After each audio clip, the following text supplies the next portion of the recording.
Welcome to Free Thoughts. I'm Aaron Powell. And I'm Trevor Burrus.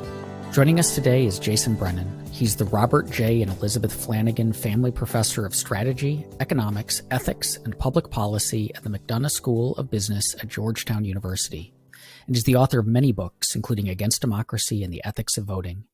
His newest is Why It's Okay to Want to Be Rich. Thanks for coming back on the show, Jay. Yeah, thank you for having me. I'm sorry that we can't do this in person. I've secretly infected you guys with the flu every other time, and I was planning to give you COVID today, but you just demanded we do this virtually, thus preventing me from doing that. But oh well. We always got our eye on you. It's okay. Early on in the book, you make a pretty provocative claim. You write, if you despise money and making money, the problem is usually that you don't understand what money is and what it does for us and what it takes to make it. Let's begin with what it means to despise money and making money. After all, most of us do both, right? So we can't really despise it. Yeah, I say early on that most Americans, I think, and maybe around the world, most people are really of two minds about this. I try to push that idea that we all really do want more money. We like having money. We don't usually give it away. Even people that claim to hate money and complain about it are often trying to make as much money as possible. Michael Sandel who complains about how money corrupts us, charges $25,000 to give a talk and wants first-class airfare in a 4-star hotel. I know that for a fact, by the way. I'm not making that up. But at the same time, we think things like, greed is horrible. It corrupts us. Money makes us bad. If we were good people, we wouldn't want it. Rich people are horrible. We find that there's this widespread anti-profit prejudice where people assume, if you tell someone that a company is making a profit, they naturally assume that the more profit it makes, the more harm it's doing, whereas the less profit it makes, the more pro-social it is. That's not backed by any evidence. So I honestly think we're a bit schizophrenic or bipolar about our attitudes towards money. We think it's the root of all evil, and we also love it. You also write that money is one of the greatest inventions in the history of mankind, which, fire, the wheel, writing. It's like, does money really deserve a place up there? Oh, yeah. It might even be to the point where it might beat the wheel or something. It's like that important. So if you're an economist, this won't sound special to you, but it's a thing that people don't recognize unless they've taken enough economics. And maybe Cato type listeners are the ones that actually understand this more than the general public. But basically, economists say that in order to get people to cooperate with one another, you need something that gives them information about what's useful for them to do. And so as Hayek and Mises and others figured out in the 20th century, and really even before that with the marginal revolution in the 1870s, monetary prices are a way of conveying information about how rare something is and how valued it is to other people. It basically signals to other people what's important for them to do, and it gives them an incentive to work on that. So it turns out none of this is at all original to me. I'm reporting what others say, but I'm holding a number 2 pencil in my hand right now, and we ask how many people went into producing this pencil. The answer is maybe like 50 million people. Something like 50 million people coordinated with one another to produce this pencil. The overwhelming majority of them had no idea that they were producing a pencil, and the way that they're able to work on this mass scale and cooperate on a mass scale is through monetary prices and the information contained where they're in. So if you like cooperation, which I assume you do if you're a nice person, you have to love money because it's the only mechanism we know about that allows widespread economic cooperation on that kind of scale. Without money, we would be operating on a much smaller scale. Our level of cooperation would be much, much lower. So yeah, fire and shelter and money, it really is right up there with like the top 5 greatest inventions of all time.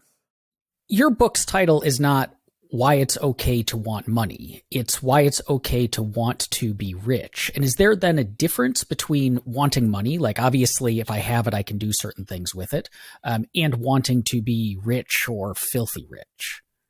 Yeah, that's a good point. So I do really spend a lot of time thinking about the question of not just having some money, but being rich. And we have to ask, what does it mean to be rich too? And so one thing I try to say to people early on is, the reader of this book almost certainly are rich. And that seems weird because when we think of rich, we think of Oprah Winfrey or Elon Musk or Bezos or someone like that. But actually, the typical American is not only in the top 1% of income earners worldwide, throughout history, right? Throughout most of history, almost everyone lived on about $1 a day in extreme poverty. And I mean, not just like pre-civilization history, but during civilized history, when we started becoming farmers and living in cities, most people lived in extreme poverty. But even by like recent standards, the average American is living off of maybe about $4,000 or $5,000 a year in the year 1900 in current dollars, where the typical American today is in the top, few percent of income earners worldwide. If you're living at the poverty line in the United States, you're in the top 15% of income earners. So if you have this attitude that being richer than other people is bad, well, anyone who's going to read this book, you're one of those people. You should feel guilty about how much you have given how little other people have around the world. So it's not just that, but also I'm here to defend the idea that like wanting to have a crap ton of money, there's something reasonable about that. I basically would like everyone to be incredibly rich. I would like to live in a world in which everyone is the equivalent of a trillionaire. I mean, a trillionaire in real wealth, not a trillionaire in like inflated wealth. But it's interesting because we think about our attitudes toward the rich, which you write about. And I was thinking about Mr. Burns a lot and there's an episode of The Simpsons where Mr. Burns wins the lottery and they ask him like, "Oh, Mr. Burns, what are you going to do with your money now?" And he's like, "Well, throw it on the pile, I guess." And like this idea that and there's another one where Mr. Burns gets up out of his bed and there's a lever that says, like a big canopy bed, that says "make bed," and he just pulls it and the bed falls into a pit and it burns, and then another new bed comes out of the wall. Like, okay, so let's imagine such people doing. Maybe that's something Elon Musk would do. Is that something we should endorse? Like, is that a value system? That kind of destruction, that kind of like, having so much money you don't care about it, like, and that kind of destruction should be something that would be something we should be endorsing. Yeah, absolutely. I think we should be endorsing that. Interesting. I just got an email from Porsche of Chantilly trying to get me to buy a Porsche as we're talking, but I'm probably not going to do that. Yeah, here's the thing. When we're not wasting stuff, we're wasting time. That's something that economists always like to push, that like when we're conserving things, we're always giving up something. And so that doesn't mean that I think we shouldn't conserve objects. It doesn't mean that like, even as someone who collects a lot of guitars, I don't do the thing where I play a guitar once, throw it out and get a new guitar. But time that you spend cleaning and repairing and maintaining and washing out your recycling and waiting in line to distribute your recycling to the recycling center or something like that. Mike Munger, our mutual friend Mike Munger, has this wonderful story about watching some woman wait in line with her car on for half an hour to hand a couple cans to the recycling center.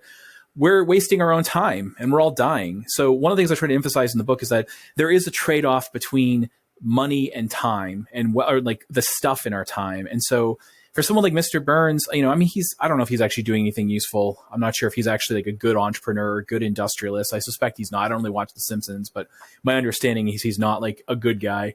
But in a way, I'd love to live in a world in which like the things that we find tedious, we don't have to do because we're so wealthy that we can find a way to get rid of that.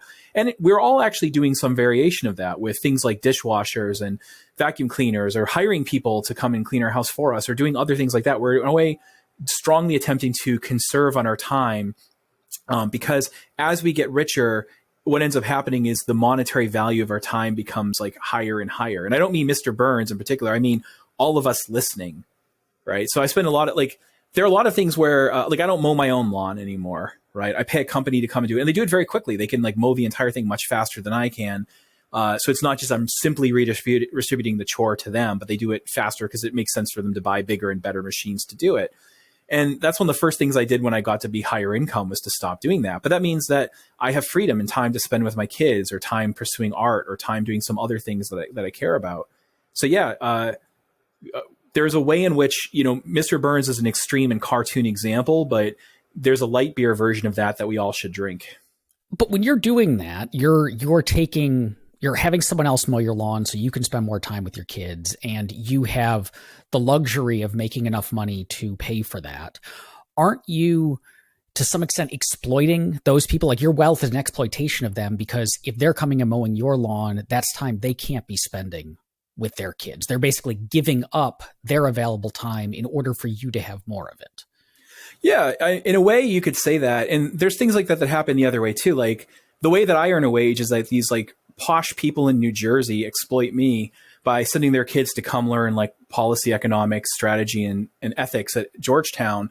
They could just like learn that stuff themselves. I know how they could do it. I could tell you what stuff they can read and how to learn that, but they don't. And they have me come and do all these shortcuts for them so that their kids can learn that stuff and learn how to apply it to their future careers really quickly.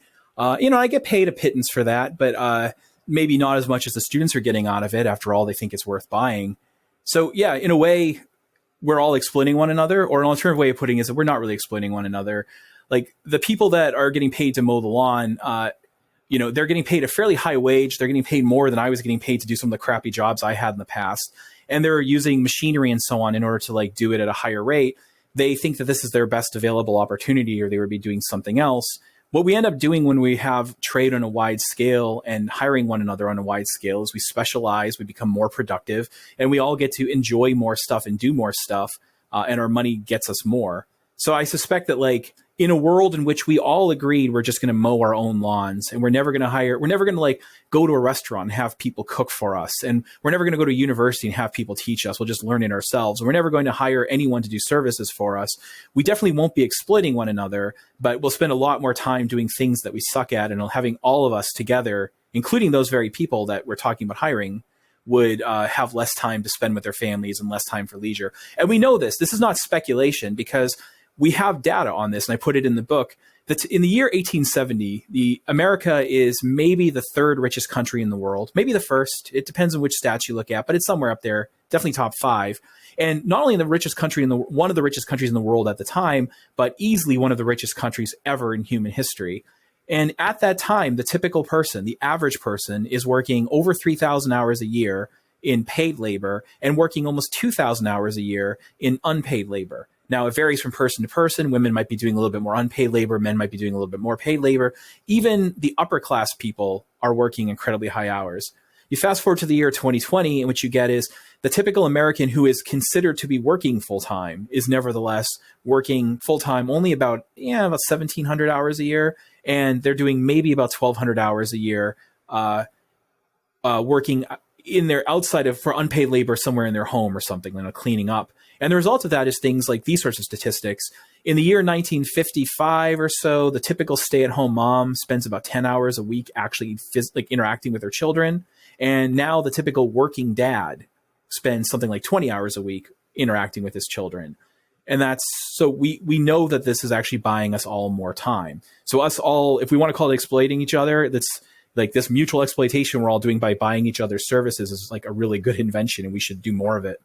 But isn't the question of exploitation a little bit more nuanced than that? So if we take where the person who mows your lawn, where they came from, and let's sort of, aside from the immigrant question, let's just say that they went to a relatively poor public school compared to you because of various problems, in their family. And so their ability to learn and become more as productive has been hampered from the beginning through no fault of their own. So at that point, their brain hasn't become as sort of charged as yours has for the use of knowledge work, but they can mow a lawn. Like, who can't do that? And so that puts you in a way of somehow taking from this person, what was essentially their bad lot in life and using it to make your life better. Right. So I'm certainly not here to say that like there are things that are genuine exploitation. I mean, I definitely don't think that people mowing my lawn are exploited, but there are cases of people genuinely being exploited. Like the classic case in philosophy is Trevor is, on his boat sinks in the middle of a large pond, and I come over and I say, I'm willing to save you, but only if you give me half your future income. And suppose this is an enforceable contract and you agree. Now, you probably benefit from me saving you than I benefit from your income, but nevertheless, it seems like I'm taking pernicious advantage of your misfortune. So there are cases where we're talking about people in desperately poor places who their only options are really crappy jobs. And because of the bad job market, you're able to give them a really awful job that pays them like far, far lower than their actual marginal productivity. Those are the kinds of people I would feel bad about. And if you care about that, what do you want to do? If you actually care about exploitation and actually want to solve it, I have the solution for you. It's defended in another book called In Defense of Openness, where I explain how the way to solve this is through open borders. And if you're not in favor of open borders, you are, and you vote accordingly, you are the instrument of world exploitation. You're the bad guy. But the nice thing about the first world is we have very competitive labor markets, especially in unskilled labor. Unskilled labor markets are not monopsonistic. So in fact, people who are unskilled laborers, generally speaking, receive very close to their marginal contribution. They receive something very close to their marginal product. So they're not getting an unfair deal. We can ask about whether it would be nice if we had a system where people had more and better opportunities and so on. And I certainly support that. But we don't have reason to think that that kind of exploitation that might attach to someone working in a factory in Bangladesh is happening to people, generally speaking, working in the first world.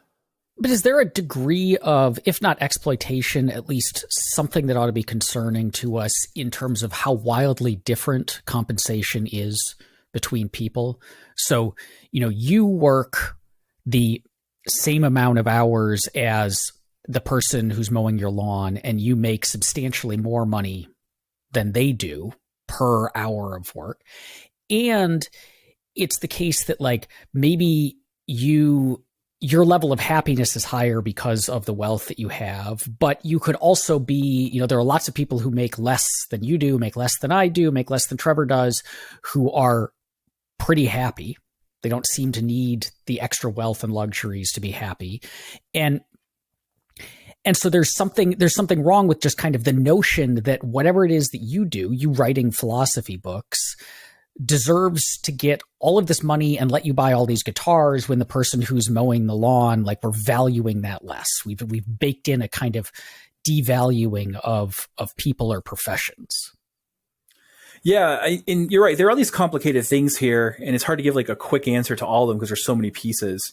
But one thing I say in the book too is that if you really are concerned about that, you should stop looking at poor people in the first world anyways. The real question, because even again, people in the first world who are considered poor, if you're at the poverty line in the United States, you're in the top 15% of income earners worldwide. And that's adjusting for the cost of living and the fact that it's more expensive to live here. So those are not, if you're a good bleeding heart, those aren't the people your heart should bleed for. Your heart should be bleeding for people living in the undeveloped world who have very poor opportunities.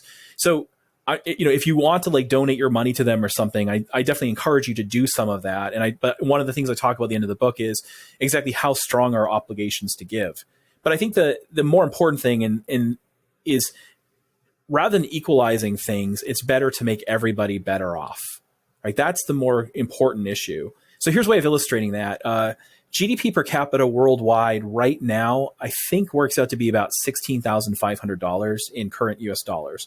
That's the highest. Maybe it's actually a little bit lower now because of COVID, but the last time I checked, it was roughly around that. And that was the highest it had ever been. This is all adjusting for inflation. So don't and using what's called purchasing price parity indexing, so that where you basically adjust the prices in every other country to be equivalent to that of the United States, so that $1 in the US equals $1 in the UK equals $1 in Uganda on this kind of measure.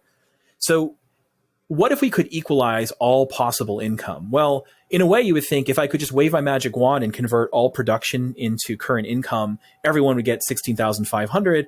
For almost everyone in the United States would be worse off. Almost everyone in Sweden would be worse off. But most of people in the world would be better off because most people make under that. It's highly unequal worldwide. 16,500 puts you in the top, say, 13 or 14% of people because of just inequality. But the problem, though, is you can't really equalize it even in principle, because a large percentage of that income or stuff that's being produced is in the form of money going towards restoring capital or maintaining capital or buying seed for next year's crop, or government expenditures and building roads and things like that. So maybe of that 16,500, maybe only 8,000 of it is in principle something liquid that you could in principle distribute to all people worldwide. And that's imagining I could just give everybody exactly the same amount of money, $8,000 a year worldwide, and then that has no effect on their productivity. It has no effect on coordination. It gives you basically, which is completely implausible. So it gives you an upper bound. What I basically say to people is, I think equality is a luxury good, which is why you see rich people working at fancy Ivy League universities complaining about it so much, because they're posh and it's a luxury good.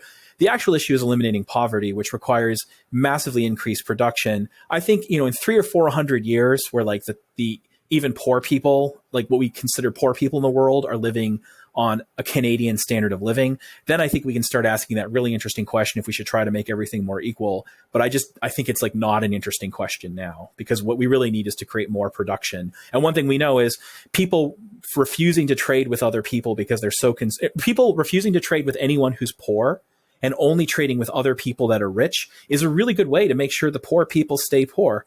So I often use this example with guitar stuff in class. I have a bunch of American guitar products. I never try to buy American on principle because I don't buy that kind of stuff. I'm not a nationalist at all, but it turns out that for the music industry, guitar and amplifiers, like American stuff actually tends to be the best. The gap between American stuff and other stuff is lower now than it was 20 years ago, but it still tends to be the best. However, if I buy, I have a bunch of Mesa Boogie amplifiers made in California, those people making that, they're getting paid like $50 or $60 an hour in some cases. They're like rich people living in Petaluma, California. At one point, I had an EVH amplifier that was at the time made in Vietnam. I have at least one Korean guitar that was made in Seoul, though Korea is a rich country. So Vietnam's a relatively poor country. Those people are being paid a lot less. If I said, I don't want to exploit any Vietnamese people, so I'm going to refuse to buy any EVH amplifiers, well, what happens to them? It's not like, oh, because I refuse to buy the amplifier from them, they get to like go work at Apple and make $120 an hour. It's they go do something even crappier than that. And we know from like what happened after World War II and elsewhere, the reason that Korea went from being a poor country in like say 1969 to a rich country now was because Americans were willing to buy a bunch of things like VCRs and phones and other things they didn't need. But if they just said, I'm only willing to buy from rich people, then what happens is the rich people trade with each other. They all get a little bit richer and the poor people stay poor. So this, I don't want to explain anyone worldwide, is a recipe for retaining poverty. Well, aside from, when we talk about the rich people, and over the last 20 years or so, I feel like since the WTO protests in Seattle, but the 1% Occupy Wall Street, we see the numbers of, 500 people make as much as the other 6 billion or whatever the numbers are. You see different ones. And probably in the last 10 minutes, Jeff Bezos' wealth has gone up or down by $1 billion, possibly due to fluctuations in the stock market.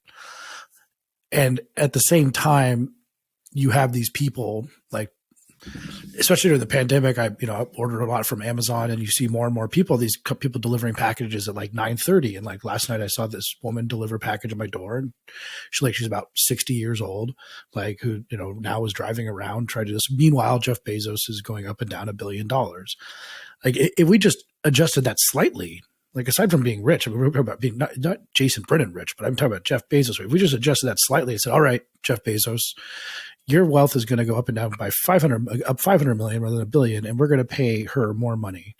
Like that seems to be something we should be promoting. Well, not her, and not maybe him, but not her. I don't have that big of a heart to bleed for like people in the first world. I'm just not capable of doing it because I'm not empathetic enough, because they're just so damn rich compared to everybody else. That person delivering packages is still, like, statistically speaking, going to be richer than like almost everyone who's ever lived over the past 200 years and almost everyone alive today. Okay, so do the same thing for take down Jeff Bezos' money and send it to someone in Bangladesh. Yeah, that's the interesting question, is like, should that kind of thing take place? And I deal with that in the last part of the book, because there's this thought experiment from Peter Singer that everyone's heard about, if you could save a kid from drowning and it would ruin your $500 shoes, should you do it? And almost everyone says yes. And then he's like, well, then why not take $500 right now and save a life? And everyone's like, you're right, I should. And he's like, okay, well, repeat that. Now that you agreed to give it $500, let's just do it again. Should you give another $500 away and another 500 and another? And why not just keep giving away money till you get to the point of you're actually as poor as the people that you're trying to give the money to? There's something to that, though it's a bit misleading in certain respects. So one thing is we have to think about all the hidden costs. And one has to do with the moral intuitions, one has to do with the hidden costs. Let's talk about the hidden costs first. Jeff Bezos has a lot of wealth. I bet he has like a really nice place to live, and he probably drives really cool cars. And if he plays guitar, I bet he has even better guitars than I have, and I have nice ones. But most of his wealth is in the form of productive capital. He doesn't have a Scrooge McDuck money pit, and I guess Burns has a money pit too. He doesn't have like a giant money pit. Like his money is kept in the form of productive capital. It's in Sterling, Virginia, that's a warehouse that he mostly owns. That's where his money, that's his wealth. It's this productive stuff that's serving people like you and me. And if some of us are complaining about how much better off he's gotten during the lockdown, it's like, well, if you institute a law that says all these mom and pop stores can't stay in business and you have to buy from Amazon, of course Amazon's going to get richer. So if you're in favor of those laws, that's your fault. Like maybe it's worth it, but you have to acknowledge that you did that. So don't blame Jeff, blame yourself, blame your senator, blame your votes. So then we get in this issue of like, how much of that liquid capital could we in principle liquidate? I mean, so how much of this physical capital, the stuff, the airplanes, the factories, the warehouses, could we liquidate? Who would buy it? When we liquidate it, how much of that could we then transfer to other people? What does that cost us in the long run? Because we always have this dilemma between investing in capital in the long term makes us all much, much richer. The reason that we in the first world are as rich as we are and can make so much money doing the kinds of things we do. I mean, let's be clear, like the people in this like virtual room right now, we basically talk for a living. And we get paid to do that way more than almost anyone else on earth has ever gotten paid. Right? Like that's kind of weird about it. Why do we get to do that? Because of past investments in capital that we benefit from that we did not engage in. On the other hand, we also ourselves engage in some capital investment, which will make people in the future even richer than we are. So when we have this dilemma between investing in stuff that makes it so people don't need help, and engaging in trade that makes it so people don't need help. The reason that Korea, as I mentioned before, is rich is because Americans and Europeans and others bought a bunch of crap they didn't need from them. And as a result, now Koreans are in the position of being the kind of people that Peter Singer might ask to give away their money rather than to be given money. Or versus helping people in desperate need right now. Now, I believe in charity. I believe in effective altruism. I do give money to certain charities and people in desperate need. But there is actually a dilemma between saving someone who's going to starve now versus putting people in a position to not even have to worry about starvation in the future. As for the moral stuff, the thing that's illusory about Peter Singer's thought experiment is he has you imagine like one drowning child and you're like, yeah, I should save the kid. And then you kind of imagine moving on with your life. But the real thing that would be analogous to us would be something more like, imagine you're walking across campus or something and you see not one kid drowning in a pond, but a giant ocean, and children are continuously falling into it. And when you save children from that drowning, for the most part, anyone that you save will remain saved. They won't fall back in. But no matter how many you pull out, there's always going to be more people falling in. Now ask yourself, what's your intuition about how much of your life you have to spend saving children? One intuition is, I now have to dedicate my entire life to saving children. I'm only allowed to eat and sleep when doing so allows me to like save even more children. Another intuition is, which I think what most people have is, this is a horrible, tragic thing, and I should save a bunch, but at a certain point I've done enough and I can say I get to move on with my life, even though it is genuinely regrettable. Singer denies that, but he doesn't really give us reason to think that that's false. And also maybe you should work to like keep people from falling in the ocean would be better than actually saving.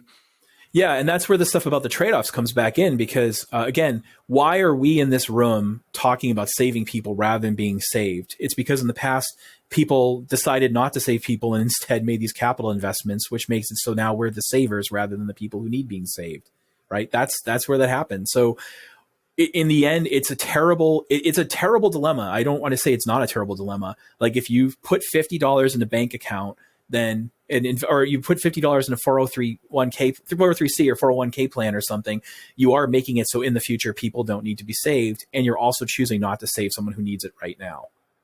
That's your dilemma. You face it all the time with everything you do, but it's different. It's a different dilemma than what people say, which is just, you're just buying crap you don't need and ignoring the fate of others. You're not. It's just some of it's invisible to us. A lot of the argument you make in the book is based in money as having instrumental value, that we make money or want to have money not because money itself is inherently valuable, but because it allows us to attain other things, whether that's food on the table or guitars or Jeff Bezos's house. But it does seem like a system like ours, a heavily market-oriented capitalist system, and our culture often encourages us to treat money as having inherent value, or at least symbolic value, that we're told, that the way that you measure not the monetary wealth, but like the moral wealth of a person is like getting money, that, your success is through achieving that extra dollar on top of the dollars you already have, that chasing wealth. And that seems to be the driver for a lot of people. And that seems potentially corrupt or corrupting in that it has us, the person who says, I only want to work as a barista and be able to afford my studio flat so that I can put the rest of my time into reading poetry or something is looked down upon compared to the entrepreneur or the Wall Street banker, or the CEO who is just like constantly aggregating even more and more money to themselves. Like, so is there a concern there that giving this primacy to money makes us think money is primary? Yeah, that's a great question. And I think that attitude exists because I think Americans are of two minds about this, but I also think simultaneously among the rich, and including like the rich as in the upper middle class, especially the educated upper middle class, which frankly is often the same people. There's not that much of a difference at this point. You also see a lot of anti-money attitudes. Like, we're all in the DC area, and what we see is we're surrounded by posh rich people who pretend not to be posh and rich. You know, like it's like we all pretend like we hate money, even though like everyone like has a lot of it. Which I often think has something to do with like when you're used to having money, you sort of get this like luxury of pretending it doesn't really matter. So like one of the things I do in the book, in the second chapter, is try to explain like all the things money does for us that are worth loving. I say, money, what's not to love? Like, it buys us love. And I go explain the statistics behind that. Like, people with more money tend to have better relationships and more stable and happier marriages. And I explain why. It buys us light and literacy. You know, over time, we've gotten richer. The price of light, as William Nordhaus has shown us, is vanishingly small now compared to even 100 or 200 years ago, which means we spend more time awake and reading. It buys us literacy because books are cheaper. It buys us like friendship and companionship and the ability to express ourselves. It buys us leisure and the time to spend on art and things like, you know, all this time that I can spend playing guitar that, I mean, I have played a few gigs over the past few years, but frankly, there's not a massive demand out there for people who want to hear me play guitar. But I get to do it anyway because, you know, I get money to spend on it. So it's buying us all this other stuff. Now, does that mean it should be the single-minded thing that we pursue? No. And there are some people who do that to their detriment. There are people that are corrupted by money. There are people that the pursuit of money makes them worse off. But you know what? I'd also say there's a lot of people who the pursuit of other things is very corrupting. I won't name names, but I can like picture people that are like hipsters living, like that I know personally, that are hipsters living in like the cool part of Brooklyn, who spend all their time like being, I don't really care about money. I'm just going to make art and write theater and do all these other things. And guess what? No one wants to hear it. No one wants to see your play, right? Does that mean that you're really above it all? You know, because here's the thing about like the fact that someone is willing, you know, like there's this attitude among the French supposedly, and I don't know if this is actually true. I think this is a stereotype. I don't know if it's really true, but there's a stereotype of the French that, you know, they're like, oh, Americans, they just care about their work and they want to tell you what their work is, but I want to know about what makes you you. It's like, well, here's the thing about your work. What you do for a living is a thing that people care so much about, they're willing to pay you to do it. And your hobbies are things that people care so little about, they're not willing to give up anything to have you do them. What does that tell you about the value you're creating for other people when you do these things? It tells you a little bit, at least something, right? If you're an artist and no one wants to buy your art, are you really adding value to the world? Maybe you're brilliant and no one recognizes. I think there are unrecognized geniuses. I think there are people that are undervalued, but that might be a sign that like, you're just a selfish person doing something that you think is fun and no one wants to buy it because it sucks and it doesn't do anything for them, right? So if people are willing to have you pay you to deliver a pizza but not pay you to make a painting, that might tell you something about your paintings. So on that point, it seems crucial to your thesis that is, and also from a libertarian standpoint, that it somewhat matters how you make your money. So say, okay, well, just say Jason Brennan, you do teach at a private university, but a lot of your students are getting federal student loans, which are essentially a subsidy.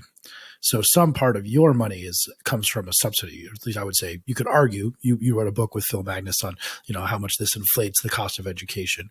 Or you could take a more extreme example like Archer Daniels Midland, like the CEO of Archer Daniels Midland, which is essentially an ethanol company, I think still is, that pretty much all of his money or her money, I'm not sure who this person is, it comes from a government rule, a mandate. And there's a ton of people like that. And a lot of people complain and say, Wall Street is protected by big government. All these businesses are protected by subsidies. I'm a lawyer. I have a legal license that keeps people out of the market in an easy way. So inflating the cost. And it seems like that might be more rich people, you know, are essentially being subsidized in some way than maybe not. But doesn't it matter to some extent how you're making your money in terms of wanting to be rich. So your title should be like, why it's okay to want to be rich, earned fairly, or something like that. Yeah, that's right. I mean, the title could really be a lot longer. And really, even want to be rich, it's about why it's okay to want money, why it's okay to make it if you make it the right way, and why it's okay to keep a pretty high portion of it, even if it's more than you really need. But we couldn't fit all that on the cover. We went through a long time of like debating what the title would be. It's for a series of books on like why it's okay, where every book is about something that ordinary people do, but that intellectuals tend to look down upon, and the books are like defending them.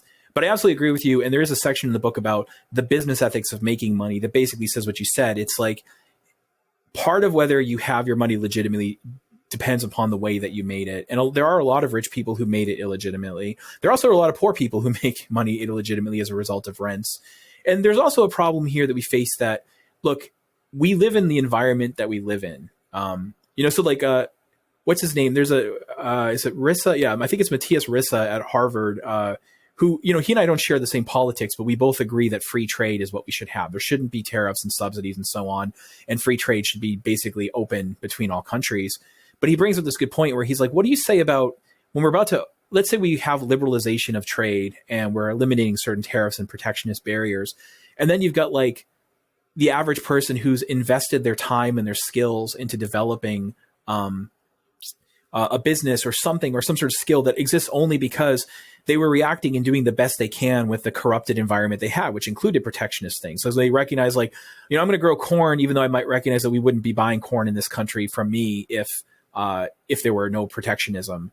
And then now we open it up. Do we really want to point to that person and say that you're corrupt? You don't deserve it. You are benefiting from a rent. So there is a way in which, a lot of the gains that we're getting are ill-gotten, but sort of not necessarily like with evil in our hearts, because we might be doing the best we can given the corrupt environment that we're in. That doesn't apply to Archer Daniels Midland. I mean, they're actively lobbying for increased ethanol subsidies and that kind of thing. Does it apply to me? I try not to engage in much rent seeking as a professor. And I did try to blow the whistle on a lot of the stuff that's going on that students are invisible for. But I definitely think that like my price is inflated because of the way that government meddles in education. Does it apply to you as a person with a law degree? Yeah. I mean, the American Bar Association does a lot to restrict trade and restrict competition. But we all suffer a little bit from us. Some of us are more blameworthy than others. But even with all of that, it's not like if we eliminated all protectionism, all rents and so on, then it would be like all the people who are rich would just be like, the equivalent of like lower class, low income earners. They would still make a premium, if not as much. Related to that, when you look at the way that Americans talk about the very rich and the way that they, so many people sneer at how much gets made by various wealthy people, there seems to be a disconnect in the kinds of wealthy people that we get mad at. So we talk about how much CEOs or investment bankers make, and lots of people, the Occupy Wall Street people, picket and camp out on Wall Street. But I just quickly looked this up. The Rock made $87 million in 2019. Patrick Mahomes signed a 10-year, $45 million a year contract. I mean, that's a lot of money. And in fact, both those guys are making a lot more money than a lot of high-paid CEOs are. But we don't camp outside of Arrowhead Stadium and declare that this is against all income inequality. So what's different there? Yeah, thanks for asking that. I wrote a blog post about that very point the other day, wondering about this as well. It's worth noting, by the way, that the typical person who has the title CEO is really only making about $300,000 or $350,000 a year. So when people are like, CEOs make millions of dollars, that's kind of like saying, well, musicians make millions of dollars. No, most of them make nothing, but some people make a lot, and those are the ones that you know about. And I also would add, one time we sponsored a book workshop, and we had John Romer, who's a pretty left-wing guy, wants to equalize all income. And a person said, oh, CEOs have captured all these rents and they're overpaid. And he said, no, from an economic perspective, they're actually quite underpaid. The marginal productivity of a typical CEO, we have data and research on this, there actually is really, really high. And he's like, and if you want to understand why that is, think about this in an intuitive fashion. Like, imagine that you're the captain of the Titanic. 500 miles back, you tilt the steering, I don't know, I don't know about ships, so whatever the hell, the helm or something, you tip that like a tiny, like, you know, a second to the left, and you don't hit an iceberg. That's kind of what it's like to be the CEO of a company. Even small decisions that you make have marginal effects that it can be in the billions of dollars. And then you as a CEO end up capturing a very small percentage of that. So like someone like me, maybe my marginal productivity might be in the few hundred thousands per year, and I capture almost all of that. Whereas a CEO of like Walmart, their marginal productivity is easily in the billions, and they get paid maybe tens of millions. So it turns out actually CEOs are typically speaking underpaid given their marginal productivity. Now, Romer then says, I still want to equalize incomes, but it's not because I think that they're getting overpaid in terms of like the standard economic theory of wages. It's because of other stuff. Now, as far as like why we resent them and don't resent others, you know, here's some things. Celebrities tend to be attractive, and we know we have all of these biases towards attractive people.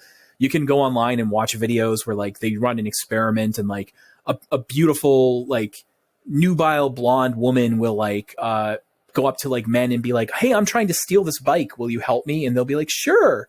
You know, but like if a less attractive person says that, they're like, what the hell are you talking about? So we're biased towards beautiful people.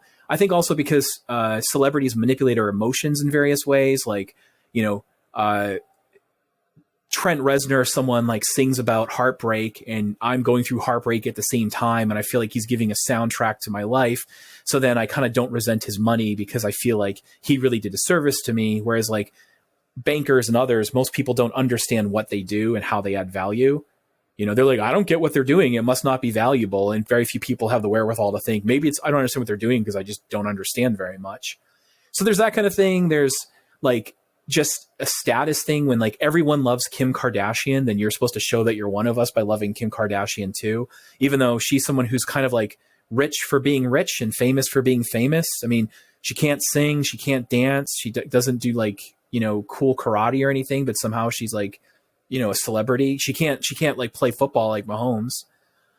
So I think we have all these weird little biases which make us love celebrities and fail to resent their wealth. I mean, Bono has like $700 million. Think of, you know, you can basically cure someone for trachoma and thus save a blind person for about $30, right? Email Sightsavers, go to Sightsavers right now and donate some money to them.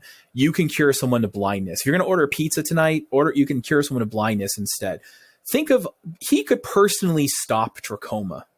He could just decide to make it go away next year. And he doesn't. Every year he doesn't. So maybe he's like the worst asshole who's ever lived. Or we just, you know, we don't feel bad because he wrote all those cool songs and they made us feel good about ourselves. And when he was younger, and even now that he's older, he was so pretty. So we don't hold it against him.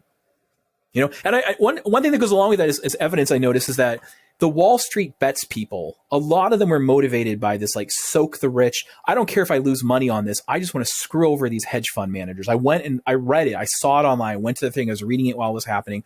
And they were like, I know I'm going to lose $5,000, but I'm willing to do that to make these people hurt. They were ecstatic when Elon Musk and Mark Cuban got on their side. And notice that these are the celebrity billionaires, and they're not resenting them, but they're resenting lesser billionaires who aren't celebrities. It seems like the fundamental problem that people probably thinking now is that Jay is just saying that money indicates more about value than most people think it does. And that, like, at the end of the day, Jay is very much endorsing, you know, essentially your net worth is an indication of your quality as a human being, which sounds like the classic Ayn Rand, you know, capitalist who thinks that rich people are better than poor people. And I mean, so if that's not the message of your book, like, what would be, or maybe that is the message of your book, what would be the kind of bottom line in that? I mean, that's a great question. And I should say the message of my book is, it's okay for you as a typical person to want more money and to want to be rich. It's okay for you to make money in a wide range of things that a lot of people think are shameful turn out to actually be okay. And when you make that money, yeah, you should give to people in need. And I can help you do that. I can teach a whole class about how to figure out whom to give to. But you don't have to give it all away. And if you don't give it all away, you don't have to feel shameful about that. I mean, that's the bottom line. But as far as the stuff about productivity, you know, I'm not a big fan of Ayn Rand, but she got some stuff right. One thing she got right was that her villains were usually rich people too. It was always like the ill-gotten gains, rich people that were loafers that never contributed anything versus the rich people who actually made stuff. And a lot of her heroes were people who weren't rich, but were actually productive. You know, our mutually beloved friend, Will Wilkinson, like he said that like the book, The Fountainhead, was a great anti-capitalist screed. Right. In a way, he's right about that because, like, you know, we have a person who stays poor through almost the entire book because he's not willing to compromise for money. I think there's like, that's all correct. At the same time, I'm going to say something that's really going to hurt people's feelings and they're going to get so mad at me, and it's absolutely right. Jeff Bezos is going to contribute more to humanity today than like any elementary school teacher is going to over her entire life or his life. But I say her because they're mostly women, right? That's true. It's absolutely true. Like, if that makes you feel bad, sorry. And granted, there's some luck that gets involved there. There's some, like, and all this other stuff, but it's just true that he is going to do more for other people today than I am going to do over the course of my life. Now, he gets rewarded a lot more for that than I get rewarded for what I do. Now, should he? He doesn't, by the way, his welfare is not at all higher in proportion to like how much more he contributes to other people. William Nordhaus, who won a Nobel Prize in economics a few years ago, I mentioned him before talking about light. He figures out that like big entrepreneurs, they end up getting maybe 2% of the value they create, and the other 98% goes to other people. Right? That's what happens. Like someone like Edison, I mean, well, we all hate Edison because we know Tesla was better now, but like, nevertheless, someone like Edison, he gets to be rich, but he gets about 2% of the value he creates, and the other 98% goes to the rest of us. Jeff Bezos does a lot more for people around the world than any teacher ever has. Any one of them. So stop looking down on Jeff Bezos. Like, you ungrateful assholes, what's wrong with you? Right? So when Ayn Rand's like, you're a bunch of ungrateful assholes, she's right about that. She's also an asshole too, but still, she was right about that complaint.